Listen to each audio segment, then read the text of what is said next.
to the manager, telling him to send up a bottle of Dom for the girls, along with more vodka for the other people they'd invited to join them. He flinched when Yvette sauntered over and straddled his hips. Her black dress crept up until he could see that she wasn't wearing panties. They were concealed by the table, so she wasn't about to flash anyone. But people would see them and make assumptions. He used to like this club because of the private alcoves where he could indulge in any sort of vice he desired. That way, he never had to kick anyone out of his condo in the light of day. Yvette rolled her sinewy body against him, and her friend sat next to him. Her fingers grazed the front of his pants on their way to making this whole scene too X-rated for the birthday party at the next VIP table. He moved Yvette off his lap. She didn't miss a beat and kissed her friend. Javi ran his fingers through his hair in an attempt to look slightly less debauched. He should have gone home when the potential client left. But he hated being alone. Coming out with Yvette and company hadn't fixed that. Even in a crowded club with two women making it clear that they expected to fuck him, he felt empty inside. He finished another drink and considered pouring another one. He bought the bottle. Why not drink it dry and bang two models? That's what he'd always done before. Javi shook his head and poured a shot. The bottle empty, he tapped his fingers on the table, willing his order to show up faster.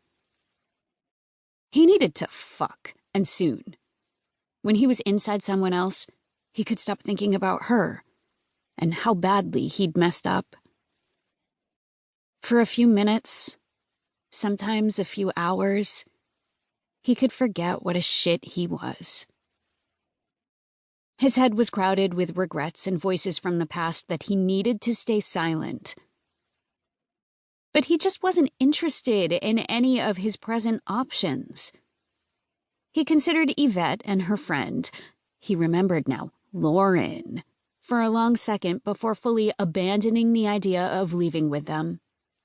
He didn't need to wake up the next morning with a dry mouth and two people who didn't care about him. His hiatus from fuckery was about to become permanent. Right then, he decided to settle up the bill and leave. Yvette, querida. Her face snapped toward him immediately at the Spanish endearment as Lauren nibbled on her ear. I'm gonna get out of here. When Yvette reached for her purse, he stopped her with a hand. Stay here and have fun. I ordered you some treats. Enjoy. Is something wrong? She moved Lauren's face away from her neck, and the other woman smiled a lazy, sexy grin. God, what was wrong with him? Fucking those two would make any sane straight man happy. Do you just want me?